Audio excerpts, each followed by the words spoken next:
immigration in the context of Miami's future is really important because Miami is the only majority foreign-born city that in the United States, major city. Or 50% of the residents of the city of Miami proper are born in another country. And that's been the case for a long time. So let me begin talking a little bit about a report that I recently authored and got published last week with the Manhattan Institute on what I call accelerating Americanization of America's immigrant population.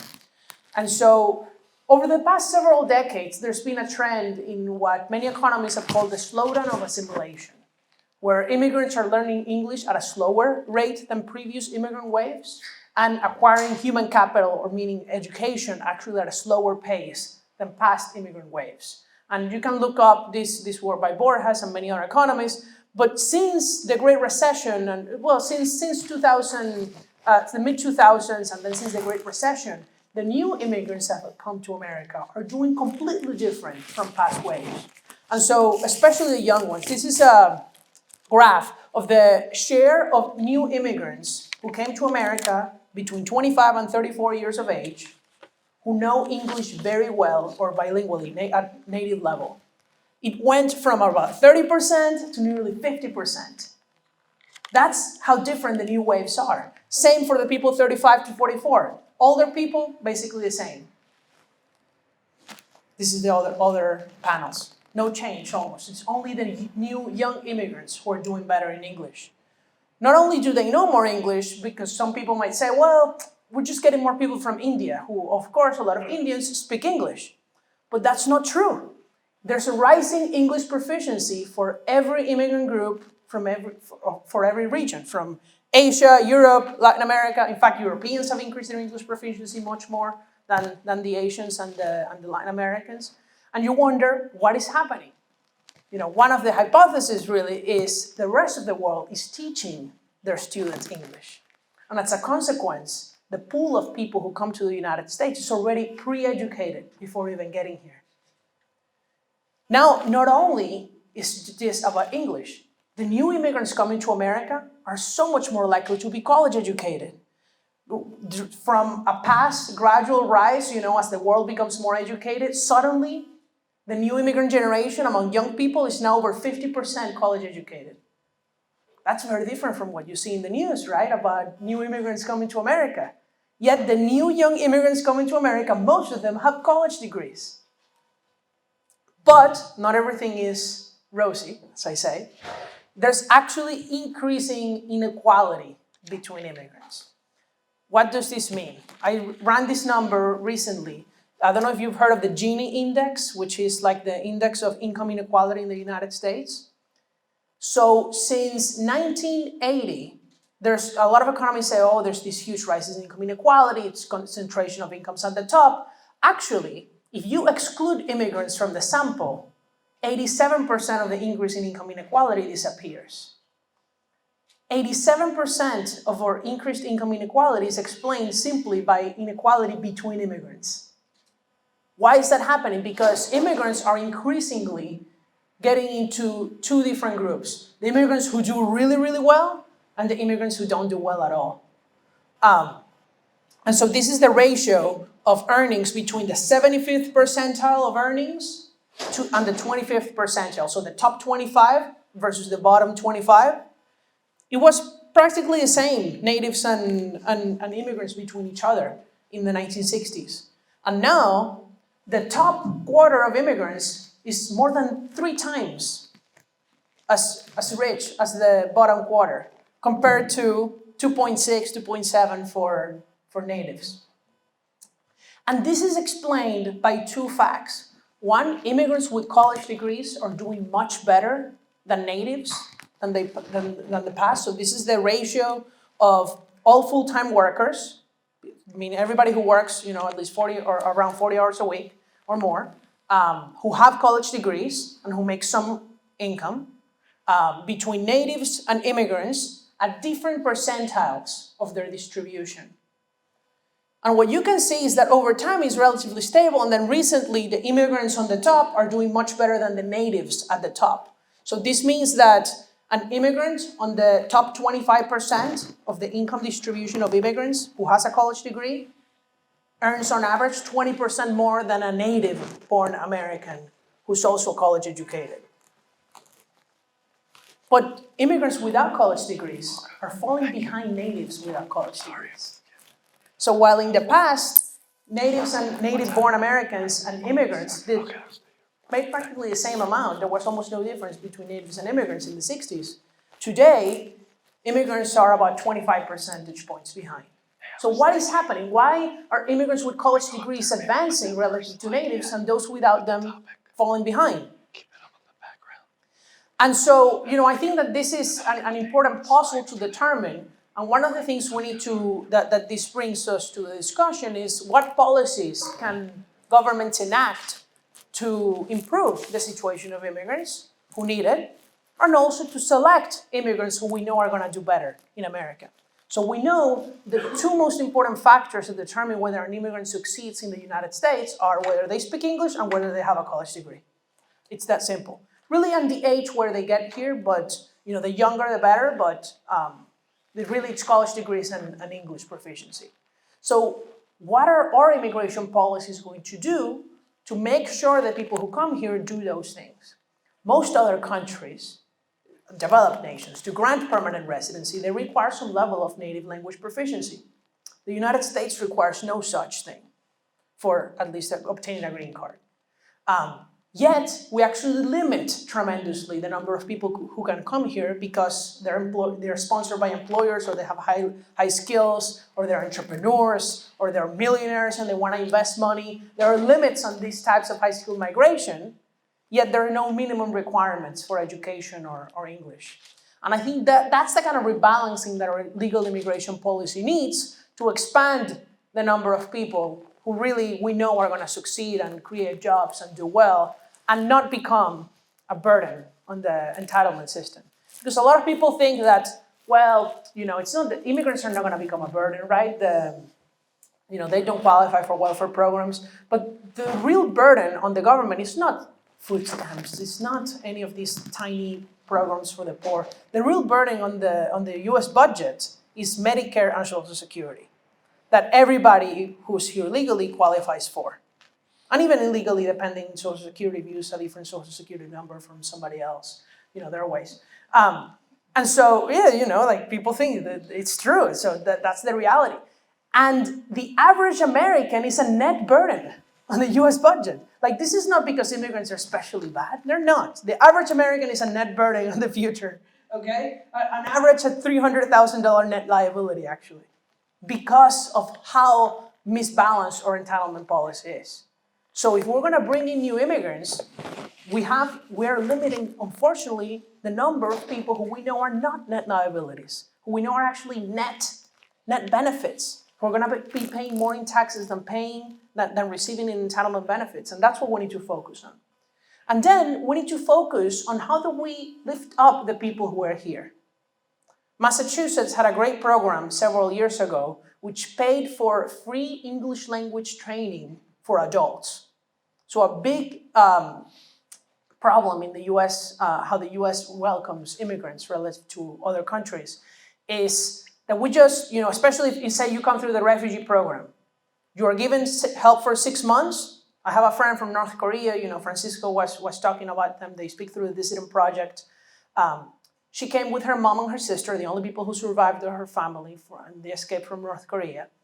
And because the mom and the sister came when they were over 18, the sister was a few years older than her, and she was 16 when she got here, she got into high school. When you get into a US high school, they immediately put you into the ASL program, right? For free. But the mom and the sister, you do whatever you want to do. So they never learned English well, relative to the young sister. That's a big problem. If you're going to welcome people, let's teach them English, right? That's something that we should do. And turns out Massachusetts did that with anybody who wanted it. There was so much demand that they had to randomize admission into the program, which you say, oh, this is so unfair, but this is actually great for scientific purposes because it means we have a randomized control trial. And we found that within 20 years, the immigrants who learned English through this program were making so much more additional money that the extra tax revenue paid for the program itself in 20 years. So more states need to be teaching their immigrant populations English. Now, what's happened to, recently a lot of people are like, oh, everybody's moving to Florida, and there's a lot of talk since the pandemic of domestic migration. But domestic migration, those big numbers you see on TV of how many people are moving between states, they don't distinguish whether somebody's foreign-born or native-born. What is happening to domestic migration of foreign-born residents, right? So after somebody immigrates to the United States for the first time, where do they go the next year and the following and the following? So this is the total number of people. I just put the shaded graph. I didn't put the numbers here, but I can explain. Net number of foreign-born persons who left or moved into a state from another from 2011 to 2021, in 10 years. The state that lost the most foreign-born residents was New York, then California. And the states that received the most were Texas, Colorado, and then Florida. But Colorado is receiving a lot of foreign-born individuals from other states, not from abroad. This is nearly about 300,000 immigrants left the state of New York in 10 years. That's huge, 300,000 people. And over 200,000 moved into the state of Texas from other states. This is not international migration crossing the border. This is after they're already here. But what's happening to Florida? This is where I want to focus it on us, right? The Florida population is grown, is stabilized. Florida grows almost exclusively through migration, actually. Because the Florida population is much older than the population of other states. There's a lot of people who come here for retirement. There's a lot of people who come here after they already had children. And so the number of births in Florida is much lower than in other states. 1/3 of the change in population in the last decade, until 2021, was from foreign-born individuals. 1/3. But in Miami, the situation is very different. Even though there's a lot of talk of Miami as booming post-pandemic, the reality is that by 2021, there were fewer people living in Miami than in 2016, the city of Miami proper. The peak was reached in 2018, so even before the pandemic, the population of Miami was already on a downward trend. What is happening to Miami? Why is Miami losing residents as the rest of the state is growing? This is the metropolitan area of Miami. This is all according to a census. The metropolitan area has been stable around since 2017, but not much growth.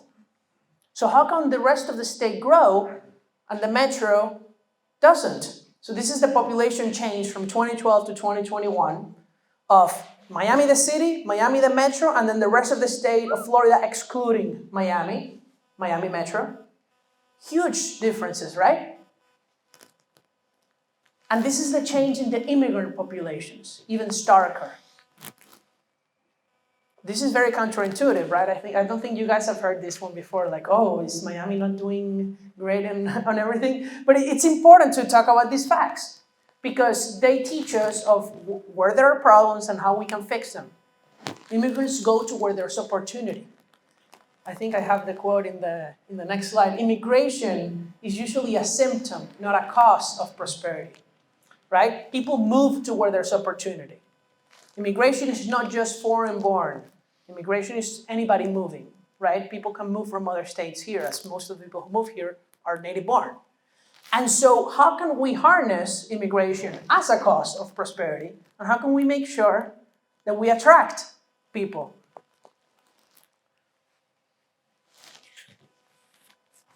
Why are immigrants moving to the suburbs while the native-born are moving to downtown Miami? So this is another thing. The city of Miami population is going down, but it's the population that's actually falling in the proper city is foreign-born. It's not native-born. Now, a part of that is that after you're 50% foreign-born, it's very hard to go beyond 50% because your children are not foreign-born. Your children are by definition native-born, right? The immigrants die and nobody replaces them unless somebody comes from outside. The native-born die and there are new births as well, in addition to migration. And so it's hard to keep up beyond 50%. But why is it that the native-born are moving to Miami? I don't know if you've seen the whole phenomenon of all the people from the new finance industry, everybody's moving downtown. And so that's kind of what we're seeing in the data. A lot of native-born Americans are moving down to Miami, and all the immigrants are moving to the suburbs and the rest of Florida. Now, and I think this is a good place to end it and then do more discussion about immigration. But in order to grow the city, and I think Miami has incredible potential. And it has incredible potential in part because of its immigrant population, right? Which allows us to access connections in the rest of the world, more trade. There's a lot of research about how having more immigrants from a specific country allows you to have more trade with that nation of origin. But Miami needs to build in order to do that, right? Geographically, it's just as big, if not bigger, the metro area than New York City. Why is it so much less populated? It's because we're not building enough. And that means building in height. Not just in space. And there are, of course, really geographical limits, but those are things that need to be talked about: expanding public transportation, safety, and of course, the climate risks, which there's a lot, the flooding, the long-term, that causes long-term devaluation of the property value. Why would you invest and build a new tower in the seashore if you know that there's going to be a huge flood and you're going to lose your investment in a couple decades, right? You need to guarantee long-term profitability for these developments to occur. And so these are the things that we need to talk about. And if we don't take advantage of this opportunity right now, where people are thinking about Miami, people are thinking about moving to Florida, then we're going to lose our chance, right? And we're going to lose the chance to make Miami perhaps America's biggest city, which can happen if in a century if we let it happen, because the incentives are there, the low taxes are there, the people from different places are there, living in harmony. The land is there, the location, the weather, everything is right for it to work. We just need to let it work, and immigrants are a key part of that. So thank you. Look forward to the discussion. So tell us why maybe on a media level in some ways we're seeing a lot of energy in Miami, even the Economic Club of Miami, right? We're new, we've only been here a few years, and yet why maybe that isn't getting so much attention in terms of the actual raw numbers that we're seeing. Well, you mentioned Orlando. You saw the graph of Florida stabilizing, the graph of Miami going down. The graph of Orlando is just going up in population. And I think that the difference is that Orlando still has space to expand outward because Florida is a state with a lot of space still. But that's also going to run out. And even if it doesn't run out, there's a limit up until which people are willing to commute places, right? And so, you have to think of a sustainable strategy to build up. Then that means, improving the roads, improving the water, improving the trash. I do remember who I was talking with about this topic, but in Dubai, Dubai grew really fast up and, in population. We probably can't replicate that, but they did it so fast that I didn't know this. The Burj Khalifa, the tallest building in the world, actually doesn't have direct sewage system. They transport the sewage every day in trucks because they didn't plan for the sewage before the development. And so we don't want that level of overdevelopment, but that's not where we are. We're talking about simply like increasing a few percentage points. We're not talking about doubling the city in 5 years. But but I would hope to double the city's population in maybe 10 to 20 years and then double it again. And we certainly have that capability. That's what I would say. On the side of we need to develop a lot more, and we began with New York City. Today, New York City, fewer people live in Manhattan today than they did 100 years ago. I don't know if you know that. And people think that it's like, it's growing in height and everything. It's not growing in population because it's only office buildings which now are empty. And they didn't plan for transforming them into housing. And so the fact that we have such an inflexible, such an inelastic housing supply in Miami and in the rest of the United States means that more demand creates competition, which means we just increase rents without increasing supply. It's terrible. And that's actually a huge problem with immigration. because while there's a heated economic debate over the effect of, say, refugees on wages of native-born workers, really, I think it's a silly debate because we're talking about whether it's minus point something percent or plus point something percent. It's really zero. We know that high-skilled immigration benefits native-born workers and low-skilled has like almost no effect. But you know in what immigration does have an effect, and that is housing costs. Because if you bring in more residents and the same number of houses are built, then the prices of houses are gonna go up. Now, if you own a house, you're gonna love it, right? If you're a property owner in Miami, this is the best time for you. But if you're a renter, if you're a young person who's trying to get out of your parents' home, and especially people are not usually born in Florida, I was saying there's very few births in Florida relative to other states, so you have to attract young people from other states. They're not gonna move here if it costs too much money to live here. And so our policy is redistributing income away from young people and immigrants towards older people and property owners. Yeah. So, speaking of that, there's this home ownership is part of the American dream. And so, but there's a lot of young people, and you can expand the American dream out from that. There's a lot of young people who really kind of feel like the American dream isn't attainable, or it's a lot more challenging than it is, partly for some of the reasons you mentioned, the affordability question. But what do you think? You came here from Venezuela about a decade ago, and you obviously have a country here that has given you a lot of freedom and opportunity. But what can you say about the American dream today, especially with the rising cost of many things, including housing? Well, obviously, the number of opportunities for me, the difference is huge, right? Like I would have never been able to buy a car or, I don't have a car now in New York City, but I did have a car when I lived in Kentucky.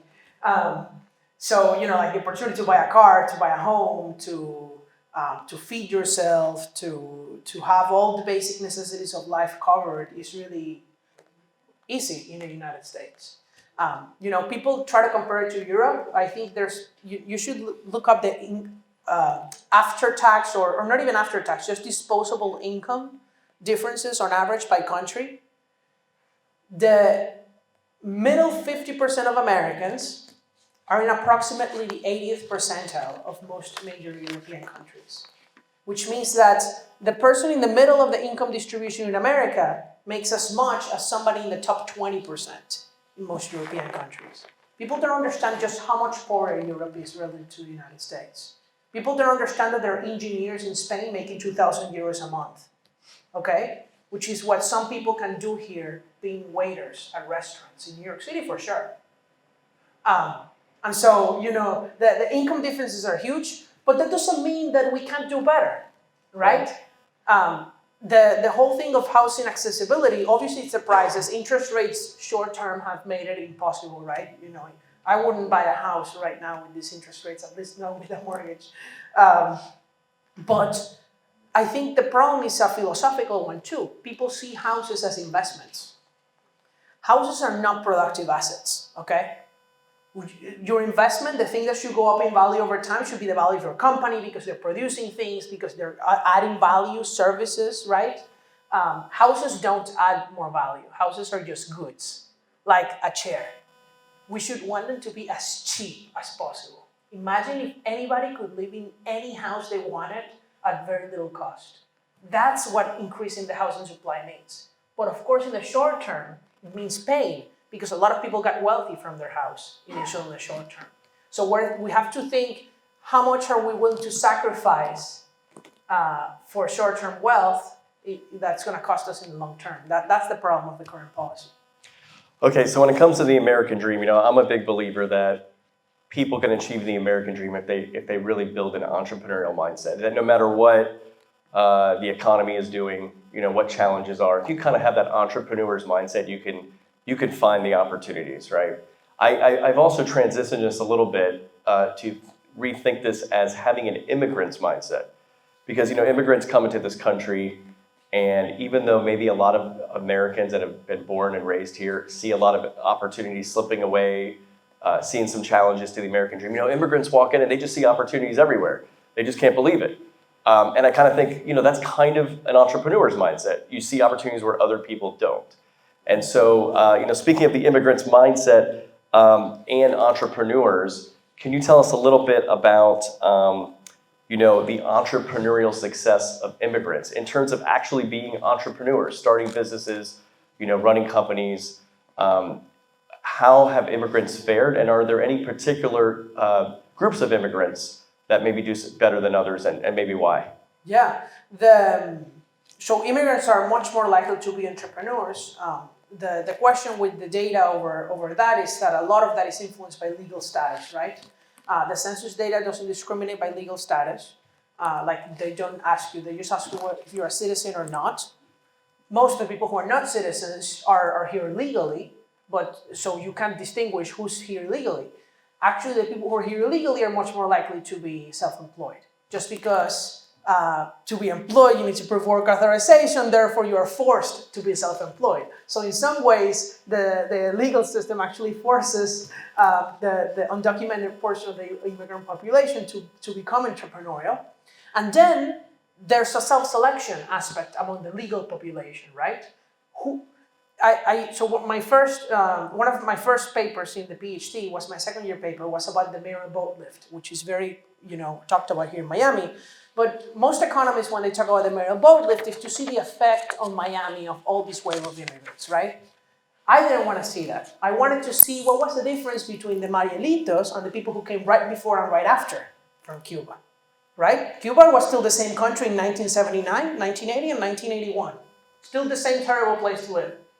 The only thing that changed was that in 1980, there were 6 months where Castro said, anybody who wants can leave. And so hundreds of thousands of people left, right? How do you think is going to be different? Somebody who waited until it was legal and easy to leave versus somebody who made their own boat and risked their life to come here right before or right after. Turns out the people who came right before and right after Mariel did much better, those Cubans, than the Cubans who came during Mariel. Even adjusted for education, adjusted for English ability and every other skill. Because there's just a risk aversion portion, right? When you are less risk averse, that means you love risk more, you're more willing to risk your life to leave your country. And that's what the case with Cuba. And so, that's why I think immigrants on average are more likely to be entrepreneurs too. Because the fact that you uprooted yourself and left your country means you're already self-selected for risk aversion relative to the native-born American. Yeah, so in addition to seeing opportunities, they are willing to be bold and fearless and take those risks. And speaking of, we have tens of thousands of migrants pouring across the US-Mexico border almost every day. The famous economist, Milton Friedman, famously said that you can have open borders or you can have a welfare system, but you can't have both. Do you agree with that? And does that speak to the present moment with the massive amount of immigration coming across the border? Most people don't actually quote the full speech when he was talking about that. But what Milton Friedman actually said right after that is something that I don't think people expect, which is he said, immigration is good as long as it's illegal. Because what he was arguing is that illegal immigrants don't receive welfare benefits. Therefore, it's better to keep them illegal in order not to grow the welfare state. So, he was cynical like that.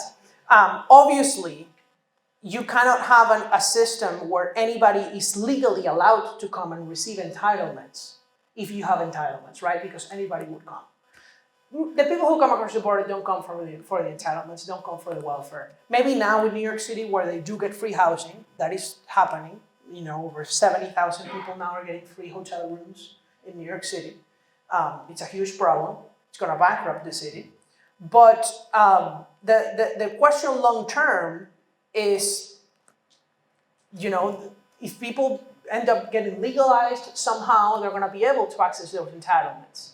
And that's a huge problem because that means they worked illegally, so they underpaid in taxes, and then they're going to retire legally and they're going to receive the full benefits. And so we're having a very misguided policy, as I mentioned in the talk. We should be trying to maximize the number of people who can come to America based on how much they can contribute to the economy and to the population, right? And so we're not doing that. The border situation is obviously a terrible thing. But it's all about incentives, People move for opportunity. That means we have opportunity. The question is, how do you regulate it such that you minimize the number of people who you know are going to be burdens, right? Because not all of them are, but some of them will. And so a great example is recently the Biden administration enacted the CHNV parole program, which is the parole is like authorization to come to the United States for Cubans, Haitians, Nicaraguans, and Venezuelans. Since that program was implemented, the border crossings of citizens from those 4 countries have gone down by 95%. I estimated in another report for the Manhattan Institute, which you should look up about the CHNV process, that we are reducing border crossings from that program by 96,000 people a month in exchange for allowing 30,000 people in legally, that we vet against criminal background checks, that have to have a sponsor here. So like, not only is it fewer people, but it's people who you know are not gonna end up homeless in New York City.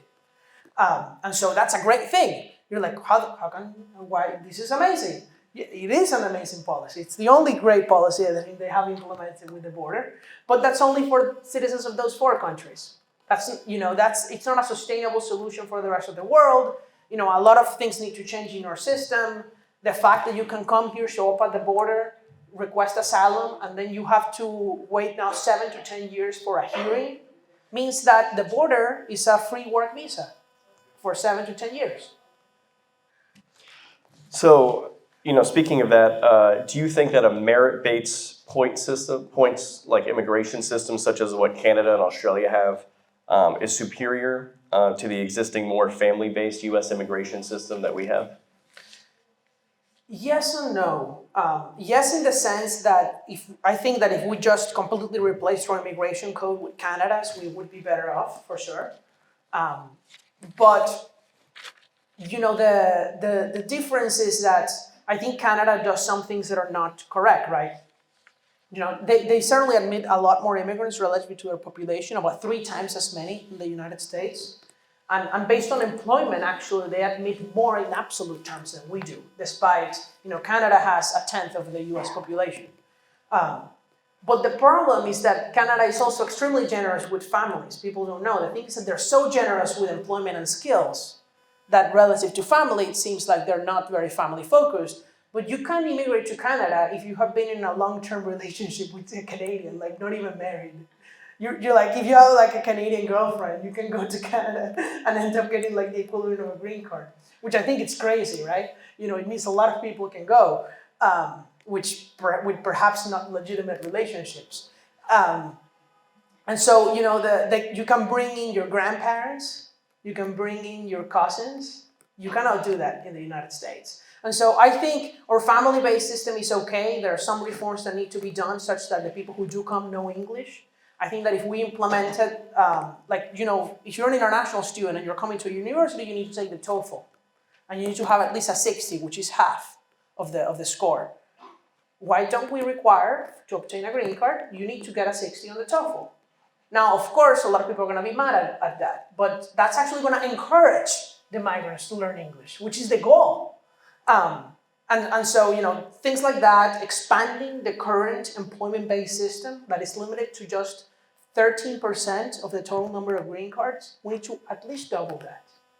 Especially the people coming from India are stuck in years-long, decades-long backlogs. If you are a Nobel Prize winner in whatever field, and you happen to be born in India, you would have to wait for decades to obtain a green card.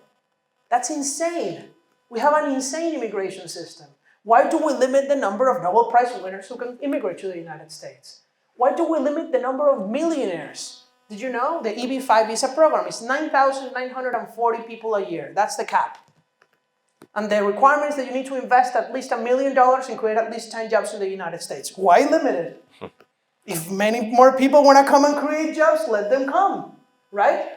Let them come and pay taxes. And, because once you get a green card, you become, you have to pay taxes on your worldwide income. So a lot of millionaires don't want to come to America because of that. But if they want to and they want to pay taxes here, why not? So we make a lot of terrible choices with our legal system. It's interesting you mentioned Canada and all those easy ways that they can bring immigrants in. I love Canada. It's maybe my second favorite country. I don't know. But great place. But I also kind of look and go, maybe they're really trying to incentivize people. Like, we need some people up here in the cold weather. Whereas the United States, it's like, yeah, I was sitting there one day, maybe some months ago, probably reading one of your tweets. This guy tweets like crazy about all sorts of immigration. And I was scratching my head one day going, why, maybe we're all so anxious about all these immigrants coming here across the border. I was like, there must be a reason they're coming here, right? I mean, it's kind of what you said up there. It's like, this is such a great place. And it's, in some ways, we're fortunate to have an immigration problem because people actually want to come here. And I say that because I was down in Uruguay earlier this year, also a great country. And they have all these tax incentives for people to relocate there, including businesses. And I was just thinking how it's actually not a big geographic country, but it's actually a really nice country. They're one of the lowest in crime, one of the most democratically free countries, not just in Latin America, but in all of the Americas. It's a great place. Great steaks, great wine. And I was thinking, they are really struggling. They're doing all these incentives to try to get people here. Meanwhile, people are just flooding the United States every day, right? So it's kind of a good problem to have in some ways. But we're fortunate to have great people like you that are trying to figure out how we can get a solution to that problem and make it right, both for all of us in our country who are dealing with the overpopulation of people coming in, but also for all the people like you and your family, my dad's family, everybody that's come here from authoritarian regimes like Venezuela, like Cuba, like many other places, and so that we can still keep this a free place for a lot of people to come. So with that being said, Daniel, we're going to turn this over to questions now. Now, I noticed we had a microphone stand there, which has become behind our cameraman. So if you guys would like to step up to the microphone, you can ask a question right there. That way, and we need it on the mic so we can get it on the recording as well. Thank you. Rodolfo. Hi, how are you? Hey, Rodolfo. Your entire conversation seems to be assume that we have an immigration policy and that it's being enforced. We do not, and it is not. We have an open border, and then there's no vetting process whatsoever. So, quit acting like there's a law in place and there's rules in place. Thank you. Well, I disagree. I think there is an Immigration and Nationality Act, and while you can cross illegally and obtain a work permit, that's what you mean by your open border. The reality is that if you are here legally, say on a green card, and you commit a crime, you will be put on deportation proceeding. That's a law, and it does get enforced. And people do get deported, actually. 500,000 people get deported each year from the United States. So, that it's not enforced enough, or that it's not enforced correctly, or that the law is not good, because actually the law is what allows people to claim asylum and obtain the work permits. And because the Immigration and Nationality Act says that everybody who's physically present in U.S. territory has a right to seek asylum. The fact that we underfund the court system, that's a different issue. But that's the law. Now, if we want to change the law in order so that people don't have the right to claim asylum once they cross the border, which, by the way, is a proposal in Congress by the Republicans, then that's a discussion to have. But that's a change in the law. So, that's what I have to say. This is fantasy. We got it. Fantasy. PhD candidates live in a fantasy world, some of them, including you. I'm a lawyer, been a lawyer for 20 years? No, 40 years. And if the law is not enforced, it's exactly the same as the law not existing. What is the law that's not being enforced? Border. No, specify me. Which is the point in the law that you want enforced? Basically, the entire immigration code is enacted by Congress as being ignored daily. It's thrown out. I think you have not read the Immigration and Nationality Act. I think that I have read it. Yeah. And I think that I have friends who are suing the government on a daily basis to enforce various parts of it. Francisco and I have many, many friends who do nothing but work full-time to try to get the government to back off in some instances and enforce the law in other instances. Yeah. And there are lawsuits going on right now, including lawsuits filed by attorneys general from various states to get the federal government under control of the Biden administration to enforce the law. You know- Unless and until judges Yeah. get some guts and start ordering the federal government to do that, and they have in some instances, it's just quite silly to talk about immigration law because it is today a dead letter. Dead. Well, dead, I'll tell you, dead. you know, one of the lawsuits on the border by the Attorney General wants everybody at the border detained. Okay? Do you know how many people cross the border each month? Anybody know the number? Between 100 and 200,000. Where do we detain them? Explain. Is that legal? Wait. Is that the law enacted by No, Congress? there is no law. Did The Congress law does not say Did detain. Congress say 100 to 200,000 per month? Sir, this is not a They did debate. not. Sir, this is a Q&A. Let's keep it order, please. Can you sit down and let me answer? Mr. Milani opened the question by saying, Sir, what you're sir, saying sit is down. correct. Sir. I'm seconding the motion, and now I'm gonna sit There's down. no But motion. I'm This just is not a telling you- Congress. Jefferson, let's let him answer. And I will shut up now. Thank you. Thank you. Yes, wow, man. And I thought that, you know, I get protested by leftists, but you gotta, you know, I have debates with communists too, but like you have to calm down. This is not, you know, we're not gonna change the law here. We're not gonna solve the issue. We're just having a conversation. And the conversation is that the reality is that there is no limit on the number of asylum seekers in the Immigration and Nationality Act. Maybe you want a limit. And you know what? I support it. I don't want 3 million people coming here each day. But that's not the law is. We have to deal with facts. The immigration issue is not new. We've had record illegal immigration in the 90s too. Illegal immigration is not a new issue either. We've had amnesties. Like this country's history is not 10 years old. And so anyway, you know, I think there are lawsuits going. I think the Biden administration has not done well on the issue. But the reality is that people have a right to claim asylum. I think the way to solve it is by funding the courts so that the decisions can be done quickly and you can actually detain people. I'm giving you a practical solution to actually achieve the outcome you want, which is that you don't want millions of people coming here illegally, right? I agree. I think the way to solve it is by having judges. You know how many immigration judges we have in this country? 500. How can 500 judges decide a nearly 10 million person illegal immigration problem? It's impossible. We need to give more immigration judges so that we can actually deport people if they're legally required to be deported. All right, Murray. Yes, I've wondered what percent of those people who cross the border are applying for asylum.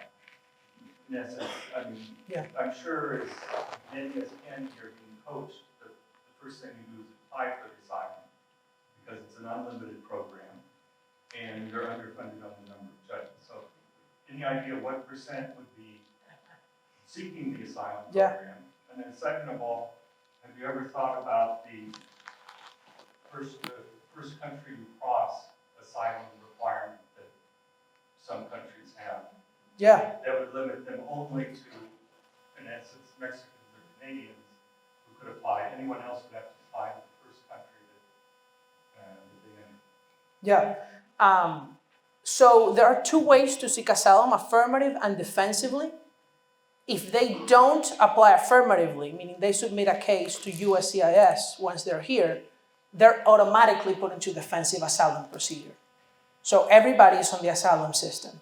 However, if they then don't show up to the court hearing, which will happen in 7 to 10 years, until then, they're free to stay here and they're not deported. That's kind of like how the process works. And they are coached because what they need to be coached at the border is not to really apply for asylum, it's just to say that they have a plausible claim, right? And that's where we can actually change the things executively. That's what's called the credible fear screening. The Biden administration is not screening people for credible fear, right? Many people have claims on asylum that are not actually credible at face value. And so you can limit a lot of the numbers that way. I don't think it will solve the solution, but it will go a long way. But that also requires resources, right? Who is going to do the credible fear screening? Who's going to pay them? The government, right? Which means who funds the government? Congress. And so, all of these things require negotiation. Then you mentioned the third country, safe third country rule. That was actually something Trump tried to establish. It did not work. There was a lawsuit. It's not clear that you can do that via executive action, because the Immigration and Nationality Act, again, says no such requirement. There's no such requirement that you have to apply in another country before getting here. That's also something that's been made up by people on TV. That's not in the law. Now, maybe you want that in the law. I think that's a fair discussion. I'm not sure if I want it in the law personally. Many Cubans cross through Mexico and then fly here. Many people from other countries have to make a scale in an airport before they get here. Like you have to be careful. It depends what you think the goal is. I'm ambiguous. I'm not sure. Yeah. Okay. Jose? Right. Oh, sorry. Hi, everyone. My name is Daniel Di Gonzalez, and I'm an immigration attorney. It would have been really interesting if an immigration attorney was sitting in the panel today, because we seem to have a lot of misunderstandings of the immigration law here. And I think it's important to distinguish between humanitarian immigration, business immigration, and family immigration. They're all very different. And I think the issue that we are seeing in the border is a humanitarian immigration issue. And when I hear people say that there's no process, well, I can tell you that there is a process and there is a credible fear screening. And the credible fear screening has a lower standard than what you need to prove in court, necessarily so because people are not represented. And asylum law is very complicated, it's very complex. And for you to prove asylum, even when you have a good case, and I can tell you because I have clients with good cases, and the approval rating, even for cases that are good, is very low, and it depends in the district, and it's very low here in Miami. And so when we talk about humanitarian immigration, we have to keep in mind that people who are crossing the border, a lot of them may not have a credible asylum or an asylum that ends up being awarded by a court, but that can only be established in court with a representative. You cannot expect somebody who's uneducated, who's fleeing persecution, who doesn't have an attorney, to be able to prove asylum, even when they do have a strong case. Yeah, I think that's a very fair discussion to have, whether what should be the process if it's going to be reformed. But you're right, there is a process. And you're right, it's different in business and family and humanitarian. There is certainly the law that is very strictly enforced in the family and the business legal immigration side. And so, I don't know if you had a question over there, but, I agree with what you said.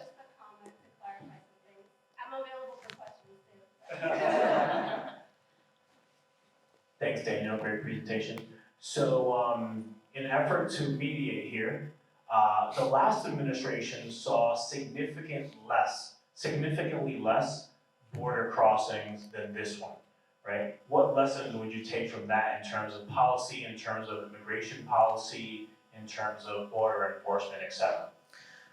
Well, it's not just the last administration, okay? I'll tell you, there was a huge downward trend in legal immigration since the year 2000. And in the late 90s, early 2000, the illegal immigration peaked in the United States, and there were a lot of changes in the world economy, especially in Mexico, that changed. Most people don't know this. The actual number of Mexican-born individuals in the United States is falling. The illegal immigration problem used to be an exclusively Mexican problem. It's not anymore. And so that's actually complicated things too, because many of the countries where people come from are countries that don't accept people to get deported back, or that it's difficult, that you have to negotiate. Only recently is that deportations to Venezuela were restarted on a very slow pace, because you need to have, it's also a foreign policy issue. You need to have consent of the foreign country in order to send a plane to the foreign country. They're sovereign too, right? And what happens if Cuba doesn't allow you to land a plane? Do you throw them from the sky? Like you can't deport people if they don't allow you to, right? So that's changed a lot, because say in the early 2000s, 90% of illegal immigrants coming through the border were Mexican. Now it's actually a very small share. Before the CHMB parole process, a third of all the border crossings were from Cuba, Haiti, Nicaragua, and Venezuela. all of which are really difficult to deport people to, relative to Mexico, right, or other countries. And so I think that what's changed is that Mexico has become a better country to live. So there's fewer reasons to leave Mexico. And other countries in Latin America have really become much worse places to live. 20 years ago, Venezuela was not what it is today. Nicaragua was not what it is today. Even Haiti has digressed. And then add to that the US is really relatively very well off, much better off. And then you add to that, there's the push, there's the pull, and then you have an administration that didn't have the interest in reforming the process such that you would limit that. And I think that it's those three factors combined. You mentioned, maybe it's just the last administration. I don't think it's just the last administration. Obama had significantly lower border crossings too. So I think things are happening in Latin America as well that are pushing that. Sorry, just a quick follow-up. Yes. I mean, from the numbers that I was looking at, we saw like a significant decline in border crossings during the previous administration, during, that was 2017 and 2021, and just based on how expressive that policy was, it's hard for me to believe that, it was Latin American forces that made it where the border crossings were less. Like, I believe that it was the policy here that made it where border crossings were reduced. So, okay, I wish I had this graph to show you, because I know what you're thinking. So first, there was a huge increase in illegal immigration in 2019 when we had the terrible border crisis of 2019. That was much higher than any year in the Obama administration, by the way, 2019. Then it went down incredibly in 2020 because we had the COVID-19 pandemic. Nobody was migrating. Of course, the lowest month in recorded history of border crossings was April 2020. Since April 2020, it's only gone up. And so I think that's really been partly what's been happening. Title 42, which ended now, double counted a lot of border crossings. And so when you hear 6 million people enter the United States, that's not true. It's actually about 3 million. Now, 3 million is a lot in the Biden administration, but it's not 6, right? We have to be realistic about numbers because you would notice it more. Because what happened with Title 42 is that you were expelled, not deported from the United States. And maybe your resident immigration attorney can talk about that. We would love to, actually, because the legal consequences are different. When you get deported, you actually get barred from legal immigration, you get flown back. With many people in Title 42 were just sent back to Mexico and then they crossed again in the same month. And so they were double counted. And so that's an issue. Daniel, I love you. We've been on several panels together at different conferences. However, we've had 7 million people come in since Joe Biden became president. I'm just saying it's not 7 million. Okay, if it's 6, okay. It's like 3, but it's a lot. No, it's a lot. A lot of people would dispute the numbers. But in any case, they're not vetted. They're not vetted for either disease, previous criminal history, previous terrorist history, and they're not just coming from Mexico and Guatemala and Costa Rica. They're coming from Afghanistan, from Iran, from Pakistan, from wherever you want on the world, and there's no vetting of these people. And they're allowed, they sign up and they go, okay, here's your court date in the next 3 years. Go out. Whatever the number is, whether it's 4 million or 7 million, they're all becoming wards of the state. They're all receiving welfare benefits, health benefits, housing benefits, everything you want. Do you think this is good for America? Okay. Please. Look, that's where you started, and the last part is where you lost me. I was with you until you said the part of receiving housing benefits and healthcare benefits. That's just making it up, because it is not true. And I would love to meet a single person who crossed the border who's receiving federal, housing benefits or healthcare that is not an emergency room. And let me just clarify, because this is different than the video you did in front of, was it the Roosevelt Hotel in New York? Right, this is where there's- different from what's happening yeah. in New York City, 'Cause where I think the that's New a York perception. City government Yeah. is giving them free housing, which is a horrible situation that is bankrupting the city. But that is happening in New York City because we have terrible policies in New York City. That is not happening here in Miami, and that is certainly not federal. It's state and local. And it's a policy that I very much oppose, that we pushed from the Manhattan Institute, the mayor of New York City, to rescind and to even unilaterally stop housing the migrants, okay? But I agree with you, the situation is bad. I think that I explained how I think it can be solved, which is by actually funding the courts so that people can have a timely asylum hearing. You know, in Australia and in other countries, what they do with the illegal immigrants is that they are detained until the asylum process begins. But you can't detain somebody for 3 years, right? Especially not millions of people. Like, we don't have space for that. It would be inhumane. So maybe if we had the ability to detain somebody for a couple months and then already have an asylum court hearing and have representation for that person, then that way we can decide you're admitted or you're not admitted. And we have an orderly process. How about we remain in Mexico until we get all that worked out? Okay, I'm just gonna conclude the event here, but before we conclude, thank you for the great questions. We love good, tough questions. Daniel has at least, whether you liked his answers or not, he at least was able to take the punches here.